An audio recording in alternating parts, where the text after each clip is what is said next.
No, fun time. So I just had an adventure where the wash machine just blew up in my face. Had to put soaking wet blankets in the tub to drain a bit, and then I got to hang them to dry and stuff. And I had to go put in a work order to get that shit fixed.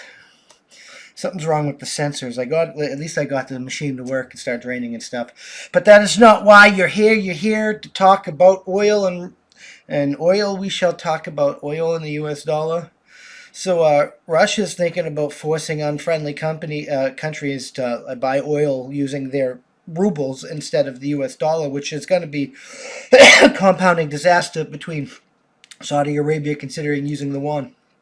Uh, Putin demands unfriendly countries use rubles to buy Russian oil and gas. Russian President Vladimir Putin demanded on Wednesday that unfriendly countries use rubles to buy his country's oil and gas, and announced that sent energy prices soaring further as markets remained roiled at his military assault on Ukraine. Russia was hit with crippling economic sanctions after it launched a massive military campaign against Ukraine a month ago.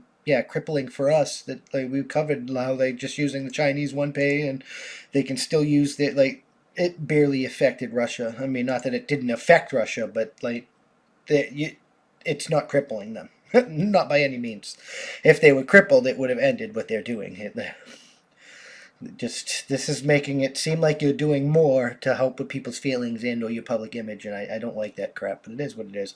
But efforts to isolate Russia economically are complicated by the fact that the European Union is dependent on Moscow for oil and natural gas that is used to heat homes during the winter. With the financial noose tightening and the European Union split on whether to sanction Russia's energy sector, Putin hit back with a clear message: if you want our gas, buy our currency. Russia will continue, of course, to supply natural gas in accordance with volumes and prices fixed in previous concluded contracts, Putin said at a televised meeting with top government ministers. You're just going to do it and our money.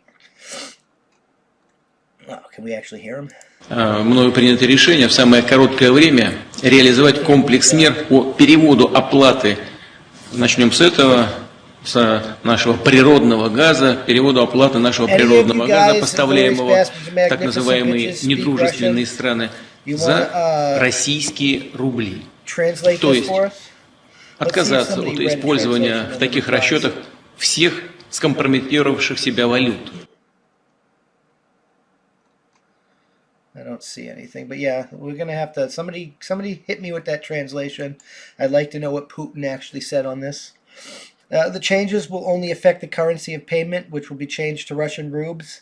He said Russian gas accounts for 40% of Europe's total consumption in EU gas imports from Russia.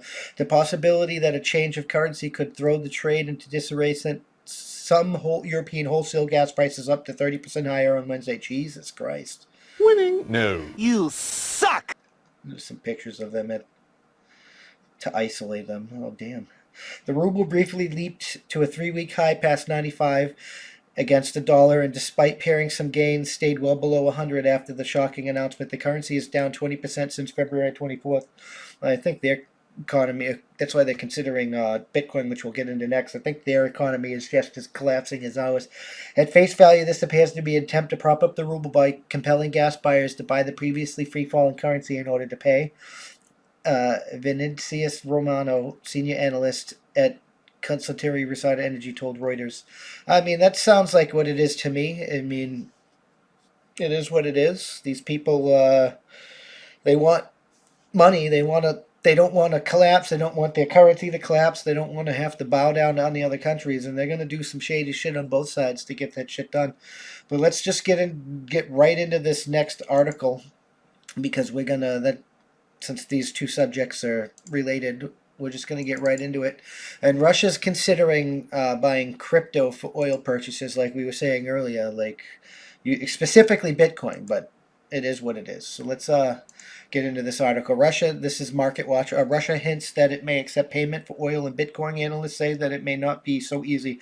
The news sent Bitcoin's prices above 100 DMA, daily moving average resistance, yet there are a couple of questions that hang in the air, one analyst says.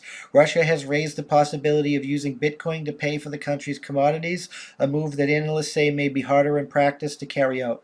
In comments made at a news conference on Thursday, Pavel Zelensky, the head of the Russian State Duma Committee on Energy, said that the government would be open to more flexible options on paying for its oil and gas from friendly nations.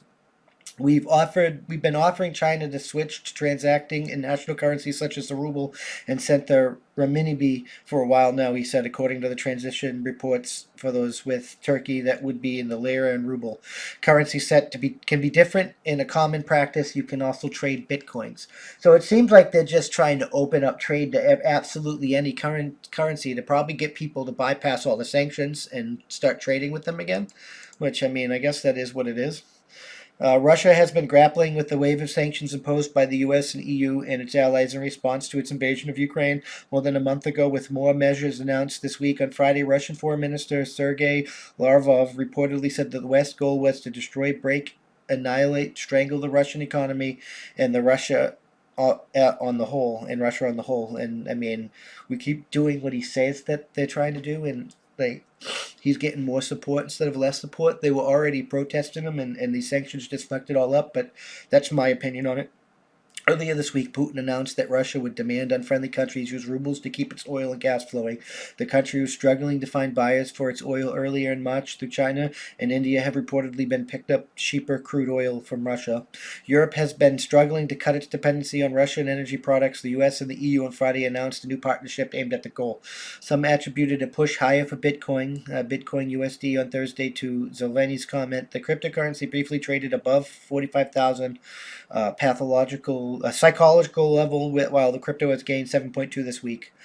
The news sent Bitcoin's prices above 100 DMA, daily moving average resistance. There are a couple of questions that hang in the air. I mean, I'm pretty sure Bitcoin's here to stay. There's countries in South America that have adopted it as their formal currency. So I don't think it's going anywhere. And this might be actually, it might be tough for them to get the infrastructure in place, but this might be a smart move on Russia's part. Ipek Odorkal, senior analyst of Switchcoat Bank, told clients in a note.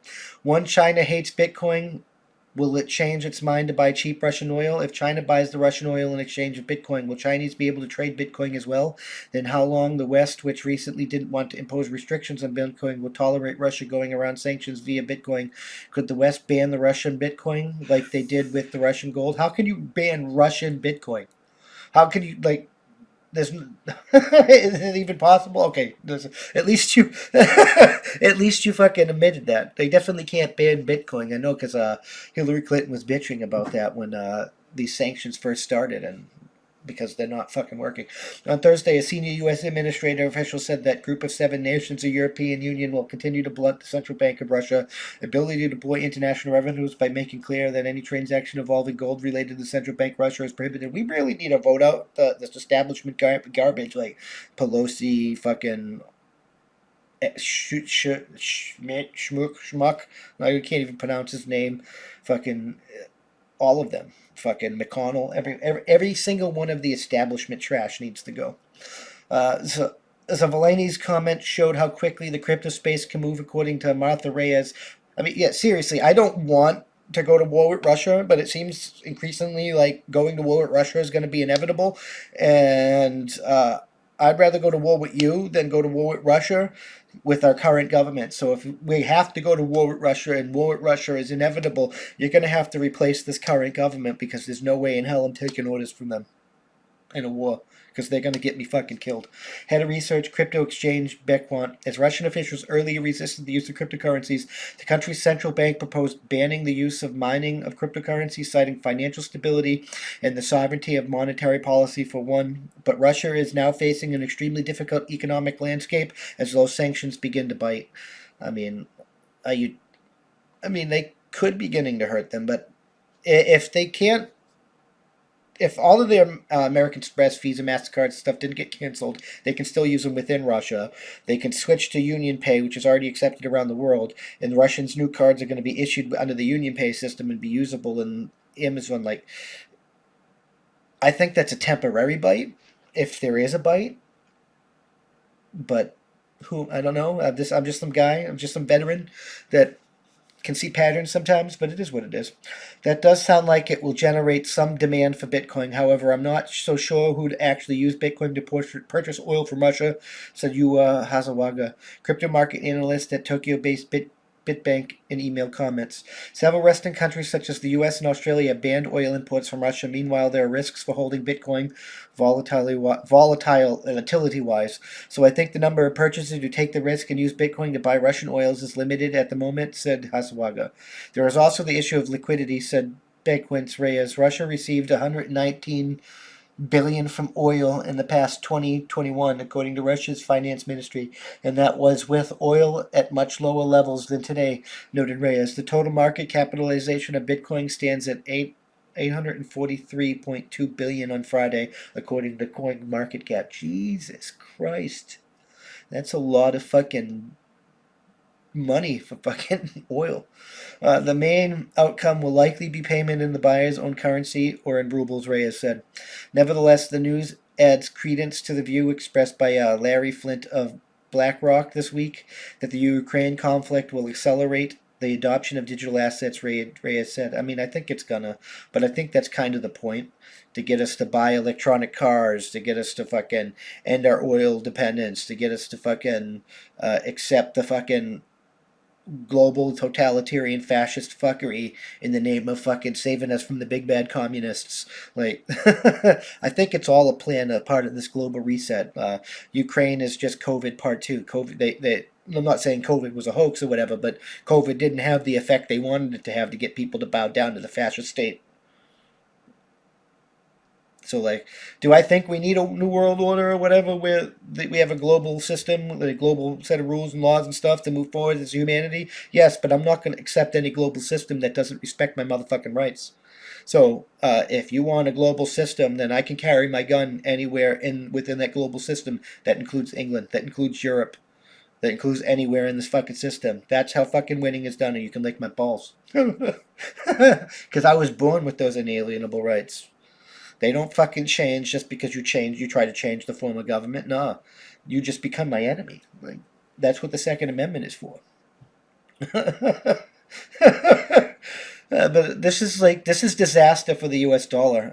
If more countries start fucking dropping the U.S. dollar for fucking buying oil and purchasing oil, it's gonna fucking tank our economy. Like, even worse than it's already fucking tanking.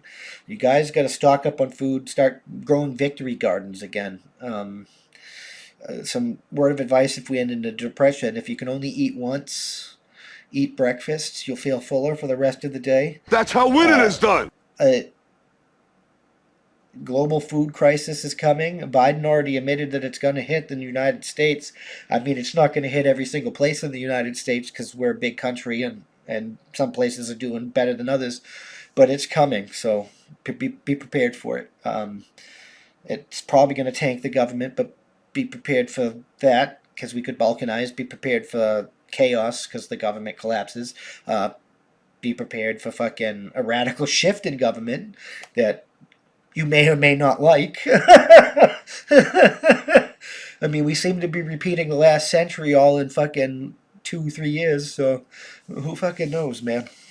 We have reached peak clown with this garbage. But one thing is for sure, you do have to make alternative plans to be able to continue feeding your families and shit, continue putting a roof over your head, continuing to survive. Because life is, whether freedom survives or not, life is going to get a lot more difficult for everyone. A lot more difficult for everyone. And I don't think there's any avoiding that, even if freedom does win. I think we're going to have to start doing a lot more shit for ourselves, and we're going to have to unfucking this shit where you don't have the right to fix yourself. Like, you don't have a right to fix your phone because you can't buy the components to fix your phone because of some fucking intellectual property garbage. We're going to have to adjust that because people are not going to have the money to keep replacing new shit anymore, and we're going to have to switch from being a consumer society. Thank you for checking out this clip of my Thought of the Day podcast. You can catch this podcast every Tuesday through Friday at that'sonpoint.info by 5 p.m. Eastern Standard Time, because that's how winning is done.